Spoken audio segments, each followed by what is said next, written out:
Welcome to Trust Talk. Kevin Werbach, an expert in emerging technologies and their societal implications, joins us today. As a professor at the Wharton School, University of Pennsylvania, and former counsel for new technology policy at the U.S. Federal Communications Commission, Kevin brings extensive knowledge to our discussion on blockchain technology's impact on trust. We'll explore different trust architectures, including peer-to-peer, Leviathan, and intermediary trust, and their limitations. Additionally, we'll delve into the practical application of blockchain, such as Walmart's use of it to enhance trust in their global supply chain for food safety. We'll discover how blockchain can overcome trust barriers and inefficiencies, empower individuals while mitigating risks, and contribute to rebuilding trust in society. We'll also touch on the value of cryptocurrencies, the viability of blockchain, and its comparison to the telecom industry. Your host today, Severin DeWitt. Kevin, welcome to Trust Talk. As an expert in blockchain technology and its impact on trust, you join us today to discuss the potential of this often misunderstood technology and how it represents a new form of decentralized trust that, as some say, will reshape business and society as profoundly as the internet did. Thank you very much for having me. Of course. So how does the emergence of the blockchain as a new form of trust challenge traditional notions of trust that rely on personal relationships and central authorities? Well, to understand blockchain in the context of trust, we first need to understand trust and how trust is manifested. And one of the key points that I make in the book that you talked about is that trust has different structures. It has what I call architectures. There really are three traditional architectures of trust. The first I call peer-to-peer. It's interpersonal trust, where you have some long-standing relationship with individuals or groups of individuals. And that works very well as long as you got that connection. Those are your friends, those are your family, those are people in a small, close-knit community. But that kind of trust doesn't work when you try to extend it across large areas, large organizations in a modern society. Although it still exists, we still have lots of situations, even in business, where people have personal and direct relationships that are a part of the relationship. Second kind of trust I call Leviathan, which comes from the philosopher Thomas Hobbes. And his point was that we often trust strangers because, in effect, we're trusting the legal system and the role of the state underneath them. That if you sign a contract with a business partner or with someone else, you trust them not because you're sure they're going to comply. You trust them because they might not follow through with what they said they were going to do, but then you can sue them. You can bring the power of institutions of the state to bear to get the result that you agreed to. And that kind of trust is essential in a modern society. The problem is you have to trust the state, and you have to trust and go through the instrumentalities of that legal process, which can be slow and inaccurate at times. The third kind of trust is intermediary trust, where you might not trust the counterparty, but you're trusting some intermediary. And we see this, again, in lots of historical contexts, but we see it very dramatically on the internet, where big digital platforms, the Googles and Metas and Amazons of the world, provide the trust for the entire ecosystem. They're the intermediary that facilitates this network of trust, which again is extraordinary in terms of enabling all sorts of activities and efficiencies of transactions, but concentrates too much power in that intermediary for reasons that have become very evident in recent years. So the problem with all three of those traditional forms of trust, even though they're valuable and they're still important, is that they all have some degree of centralization. They all require trust in something that has the total power to effectuate or fail to effectuate that trust. And then blockchain comes along and it's a different kind of trust. It's a new architecture of trust that is decentralized. And as I'm sure we'll get into, it's not necessarily perfectly decentralized, but it strives for minimizing the trust in any central actor. It's a structure, a family of different technologies that allow a level of confidence, going back to the original Bitcoin network, where it was a confidence and a trust in the integrity of the ledger, that you know if you see in your wallet you've got X amount of Bitcoin, you know that's what you have, you know that if you spend it, that it can't be spent twice, and so forth. You have that confidence even though you're not trusting a bank, you're not trusting a government to issue the currency, you're not trusting any particular centralized actor in that way. And yet you can have that confidence about the integrity of the information you're seeing. So that's really the exciting potential of blockchain as it starts from there and expands out. Let's talk about blockchain technology further a bit in an example of food safety. How can blockchain technology, with its diverse and potentially game-changing applications, and I mentioned food safety, for example, in global supply chains, enable and enhance trust in these contexts? And what challenges and opportunities must be navigated in order to implement trustworthy blockchain solutions? This is a great example about how blockchain has this potential far beyond cryptocurrencies and financial speculation and the kind of use cases that most people focus on and are often most prominent today. So, Walmart wanted to deal with the problem that often there are situations where there's some sort of bacteria or pathogen, and they get notified that in your supply chain there is a problem. There's a problem with romaine lettuce, and they need to decide what to do. And so Walmart did the exercise, and Walmart, of course, is a major, massive global player. It has extremely sophisticated technology. It's invested billions of dollars in its supply chain. So Walmart is really good at this.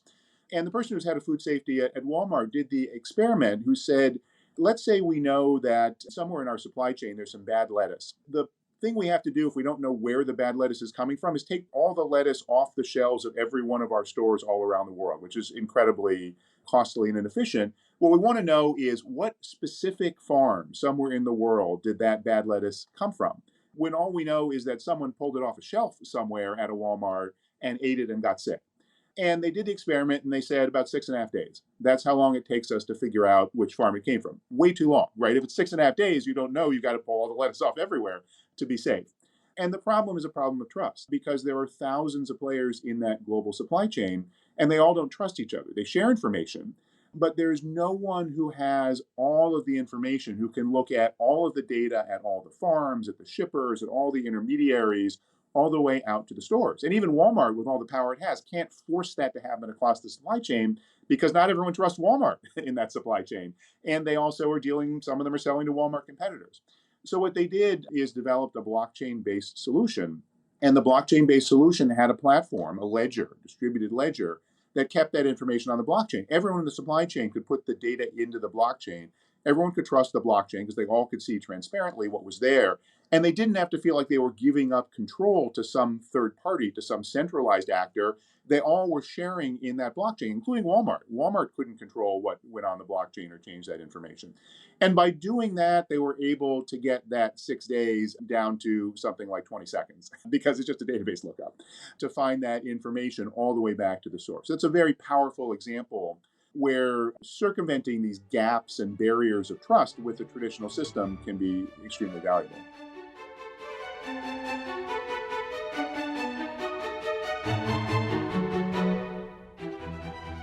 How can the blockchain technology that, as you explained, enables trust in the system without necessarily trusting any of its components, bring about freedom from corporate and government power while also posing the risk of empowering criminals? And how do we navigate this uncertain landscape where the communities and the systems around it are developing at a breakneck pace? Yeah, this is a really key question, and it's one of the essential aspects of blockchain that we really need to focus on and understand and address. Again, lots of people hear about the scams and scandals with cryptocurrencies, money laundering, and ransomware, and so forth. Those are serious and major problems. But the important point to understand is that the fact that those problems can happen is a result of the same attributes of the system that make it beneficial. Because if you don't have to trust a particular intermediary, then basically what the system is just checking is integrity. The system is checking, is this the information that was put on the ledger?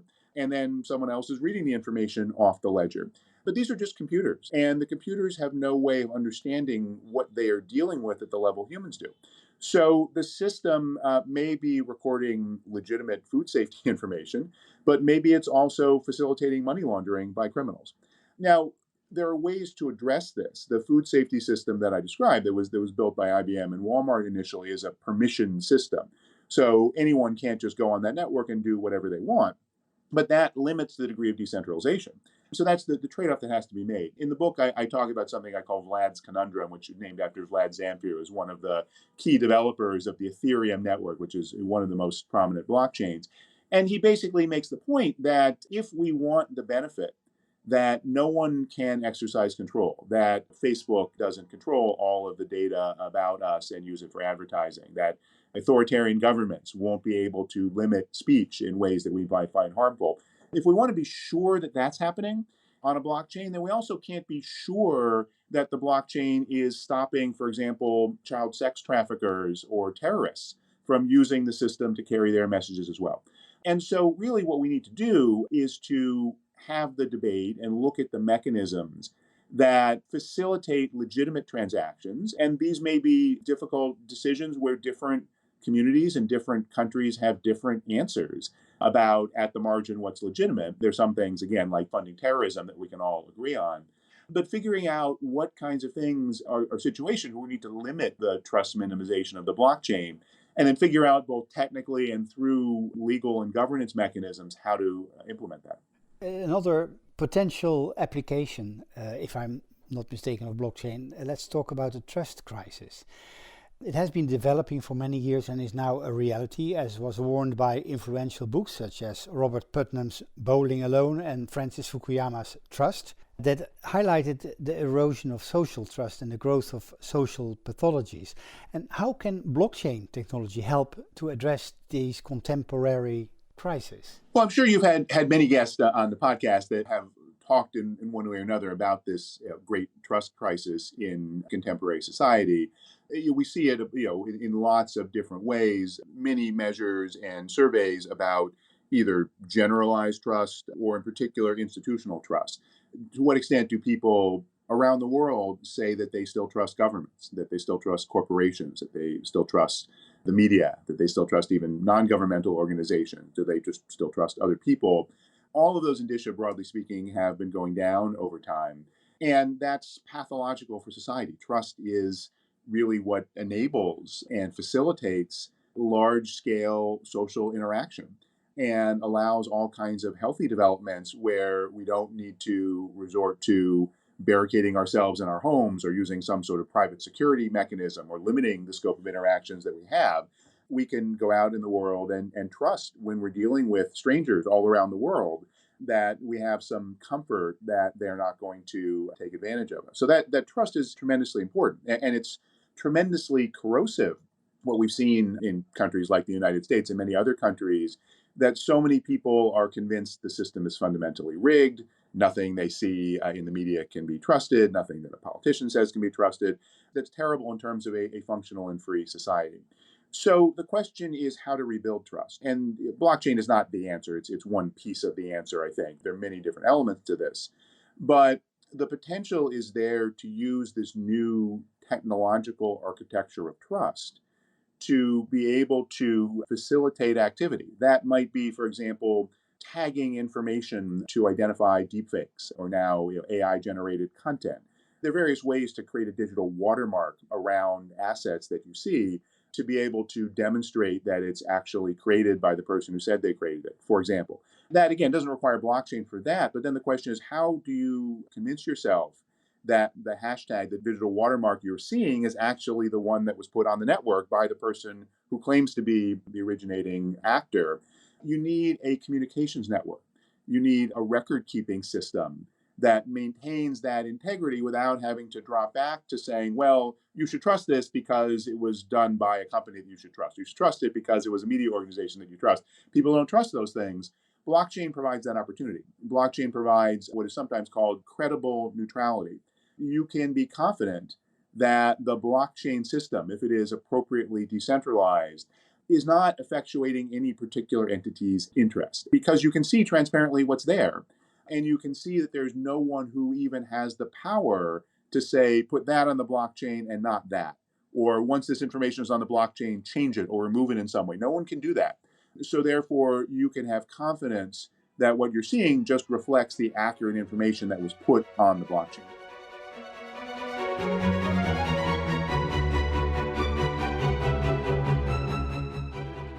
Let's start talk about a subject that is regularly connected with blockchain, and that is cryptocurrency.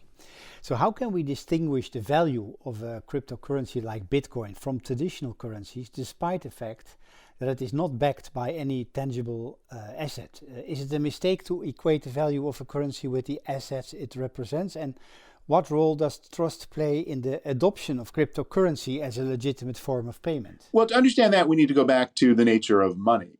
And it is certainly true that one aspect of cryptocurrencies, or more broadly, digital assets on blockchains, is that the reason to trust them and the reason to value them is not because you trust or value some specific entity, like, say, the Federal Reserve Bank of the United States, or that you trust that it is backed by some physical, tangible asset, like gold in a vault. But the reality is that's true of most money today, far beyond blockchain. It's been almost 50 years now since the world moved away from the idea that money, even issued by governments, is valuable just because it's backed by gold. Governments have gold assets and so forth. Gold is valuable. But even when you think about the backing by some physical asset, why is gold valuable? Why are we so sure that a bar of gold is worth what it trades for on the market when it's just a metal? It's just something that is mainly useful for jewelry and for certain industrial purposes. It all has to do with confidence and a shared collective belief by people in societies that there's some value there. And so that's true of money to begin with. That's true of the money that we use. Blockchain is another approach to creating that trustedness and value. It's, again, based on the integrity of the ledger, based on the transparency of the ledger, based on the fact that no one has the power to interfere with what's on the ledger because of the cryptographic integrity of what's called the consensus process on the blockchain ledger. And so anyone can look at that. Anyone can look at, on a permissionless blockchain like Bitcoin or Ethereum, what the algorithms are, what is happening. Anyone can run a node on the network if they want to themselves. They don't have to rely on a bank or a central bank. So that's what provides the trust.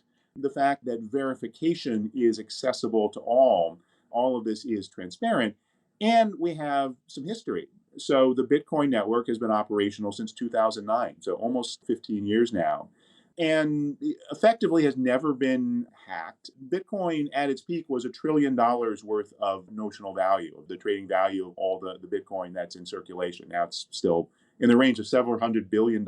You can bet that every kind of criminal enterprise around the world has tried to undermine the integrity of that system. They've tried to hack into it to steal the money, and they haven't been able to. Despite the fact that it's open source software, it's totally decentralized, there's no one who's in charge of maintaining it, anyone in the world can create a node, that network has worked almost flawlessly for all that time.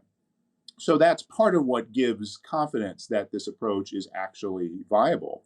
Now, that doesn't mean everything in blockchain is trusted. It certainly doesn't mean anything about what the actual value is. It doesn't tell you whether one Bitcoin should be worth $1 or $1,000 or 100,000 US dollars. That all has to do with the utility and the functionality. What are people going to do with it? Are they going to use it basically to store as a kind of digital gold? Are they going to use it for transactions, to buy things? Are they going to use it as a pure payment intermediation? Or are they going to use it for other purposes? And so that's the complexity we get into. And the reality is there are lots and lots of these cryptocurrencies and digital assets which have been created, which are frankly worthless. The fact that the blockchain has integrity doesn't mean that the price should be anywhere near what they trade for, because this has been historically a highly unregulated and speculative market.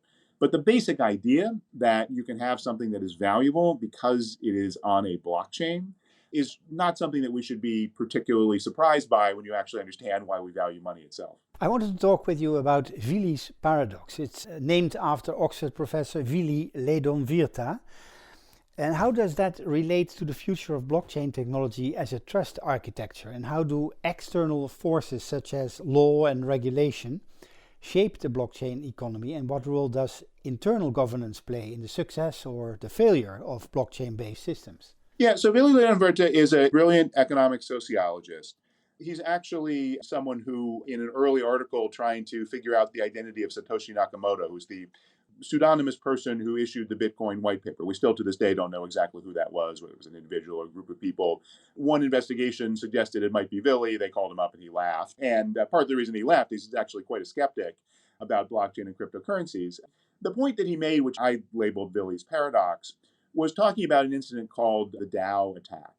And basically, what happened there was back in 2016, there was what's called a DAO, a decentralized autonomous organization created for basically crowdfunding on the Ethereum network, where people could contribute their Ether tokens, get tokens back that would allow them to vote on projects to fund. And then, if those projects were successful, they would return money back into the system and pay people back a premium. Right after it launched, it raised a huge amount of money, about $150 million worth of digital assets at the time. It was hacked. Someone was able to extract a huge percentage of the funds, and this created a crisis because these systems are immutable. The whole idea, as I talked about with blockchains, is no one can change the information on the ledger.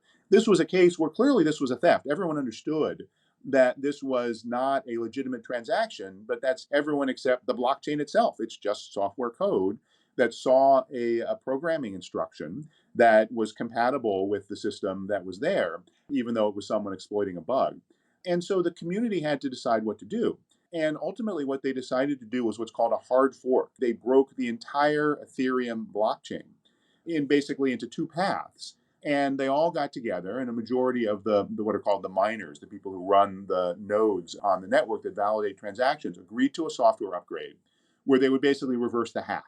And the other history where the hack had happened still kept going on, but the vast majority of the community migrated over to this version of the chain where the hack had never happened. And Billy's point was, sure, that's a good outcome. Having someone be able to steal everyone's money is a bad outcome.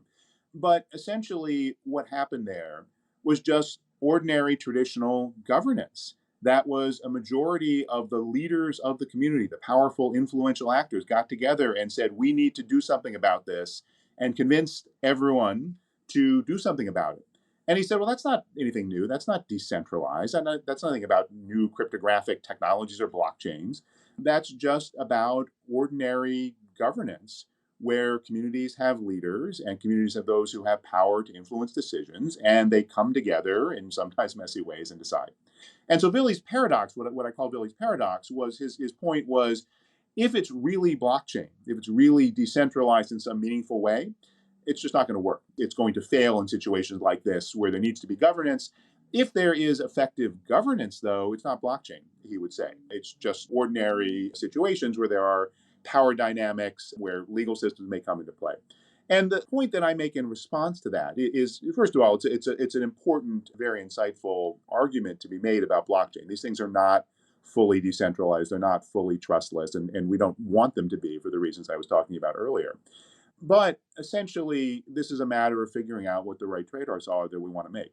The architectures of the system, the particular technical capabilities of the system may influence that. One of the problems of that DAO system that got hacked was there was no built-in governance mechanism. There was no design of the system about what happens if everyone needs to get together and decide in an exceptional circumstance like that, do we collectively decide to reverse a transaction? Since then, the blockchain systems that have been designed mostly incorporate much more sophisticated governance mechanisms, including on-chain governance mechanisms where people who have tokens can use them to vote. And there are various increasingly sophisticated mechanisms to make that work. There also are mechanisms that determine which elements of the blockchain allow for those governance mechanisms to happen. Some pieces should be fully immutable. Some pieces may actually have delegation of certain functions to certain individuals or groups that can go ahead and make decisions on their own. These are, again, the kinds of issues that we historically have always dealt with in the context of governance, whether it's corporate governance or governance of organizations more broadly or of societies and countries. Blockchain-based systems have a lot to learn from political science and sociology and economics and these fields where governance has been studied. But the way these get implemented and the fact that they're implemented against a backdrop of decentralized, immutable, transparent, cryptographically designed systems, that's what's different. And I think about blockchain as a vast canvas for experimentation, that these technologies provide the opportunity to try out different combinations of governance mechanisms and to combine systems that are fundamentally immutable with elements that allow for appropriate governance and with oversight from law as well, which we haven't talked about yet, but I'm a legal scholar. I think law is also an important piece of this. And we are seeing bottom up groups, including groups that now control millions or even billions of dollars of assets in these protocols, figuring out new ways to make this work. And I think that's a fundamental innovation. It's not going to replace all the traditional kinds of systems. Certainly, when you hear that, that's a fantasy. But I think it is adding to our toolkit in governance in potentially very significant ways, novel kinds of opportunities. And so that's, I think, really what goes beyond the traditional approaches.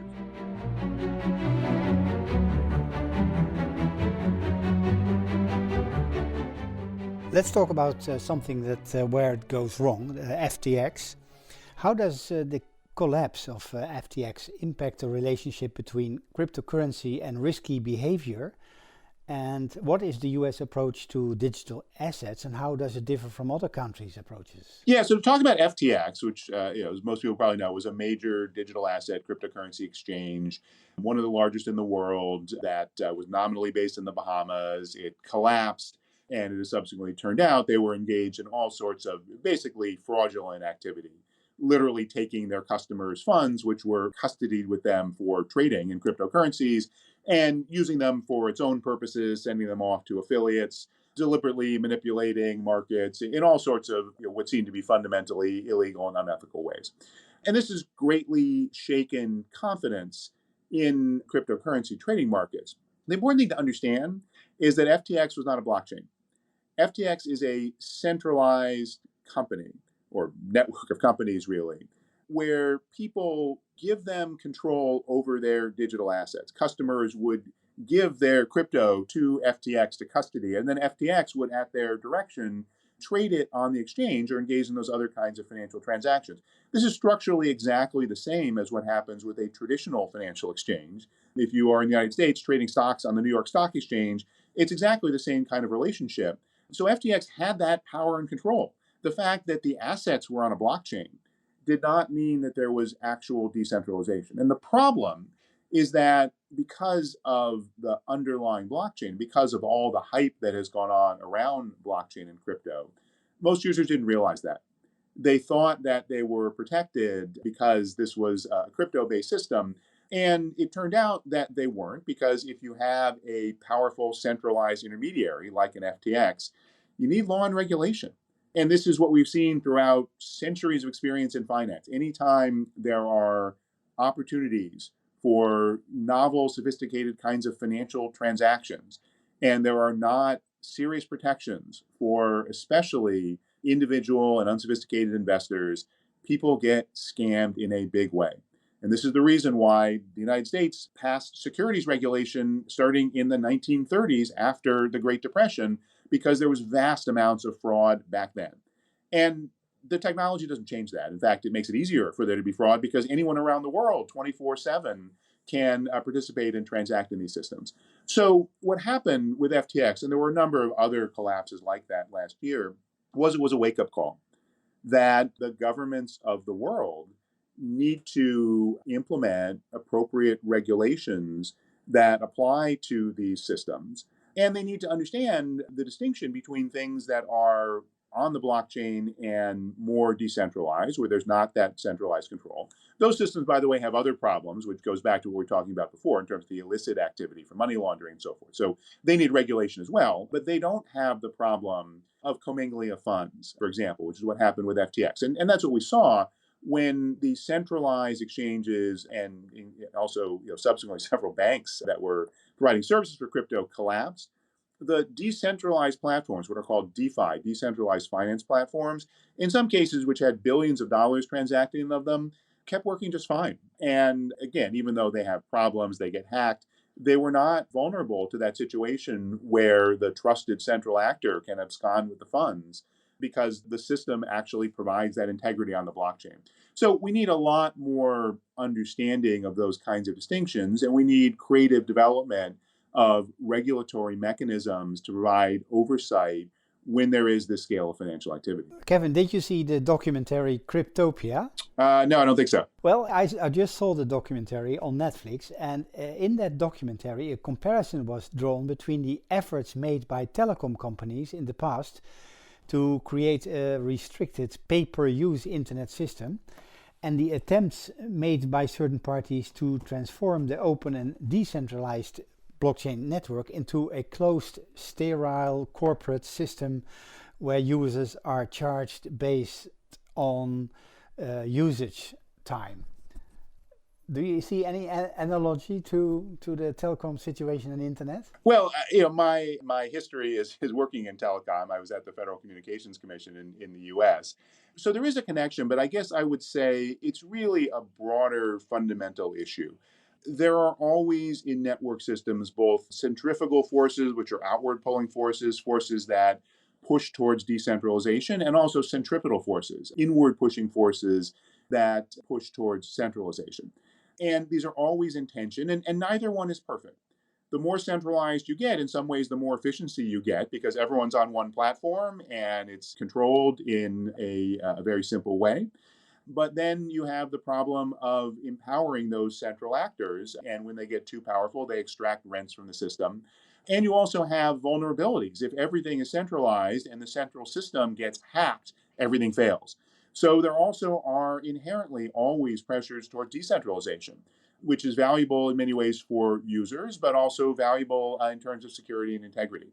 And we see this pendulum swinging back and forth.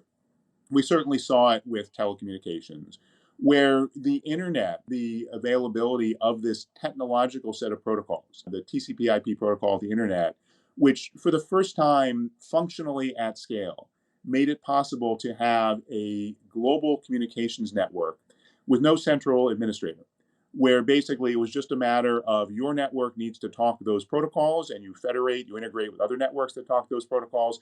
That was a technical revolution. Now, the technical revolution came about initially in the late 1960s. It took a long time till we got to the commercial internet. But that technical revolution ultimately undermined the control that centralized telecoms companies had.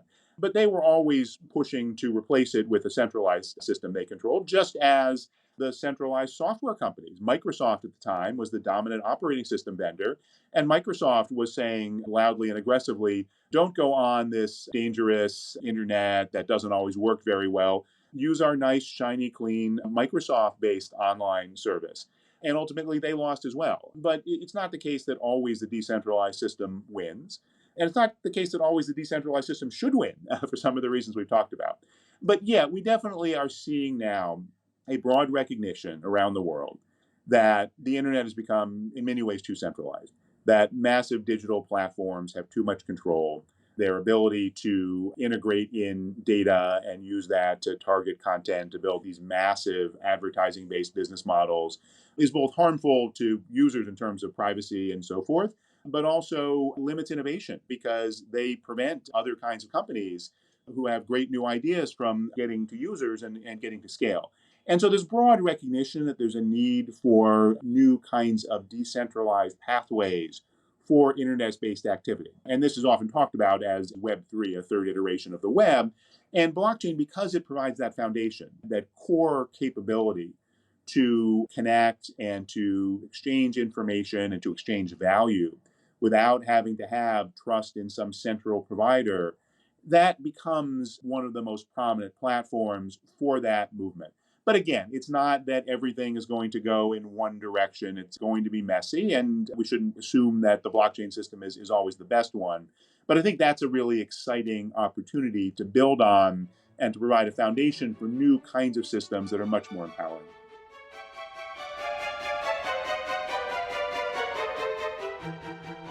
Kevin, it's always a pleasure to talk with a very knowledgeable person about a subject that is so also fashionable to talk. And I had to admit, when I drafted the questions and we just discussed, we both agreed that this podcast would probably be a little longer than we usually are.